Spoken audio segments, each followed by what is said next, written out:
તમારા પટ્ટા ગળામાં પહેરીને ધારાસભ્યની સાથે ફરવા માટે નથી.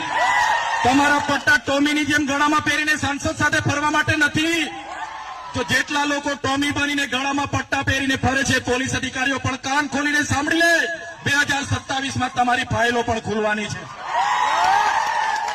અમે દારૂ અને ડ્રગ્સ રોકવાની વાત કરીએ ત્યારે મારા પોલીસ અધિકારીઓ પીવાવાળાને લઈને આવે છે.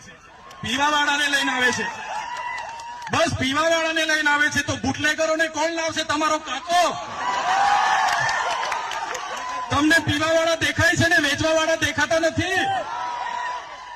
ત્યારે એવા પોલીસ અધિકારીઓને પણ કહેવા માંગુ છું, અમે દારૂ અને ડ્રગ્સ માટે લડીએ છીએ, વિધાનસભામાં પણ લડીએ છીએ અને સડક પર પણ લડીએ છીએ. જે લોકો હપ્તાઓ સાથે જોડાયેલા હશે, ડ્રગ પેડલરો સાથે જોડાયેલા હશે, બુટલેગરો સાથે જોડાયેલા હશે, તો સંબંધ તોડી નાખજો. આવનારા દિવસોમાં ચૈતરભાઈ વસાવા, સ્નેહલભાઈ વસાવાની આગેવાનીમાં જનતા રેડ થવાની છે.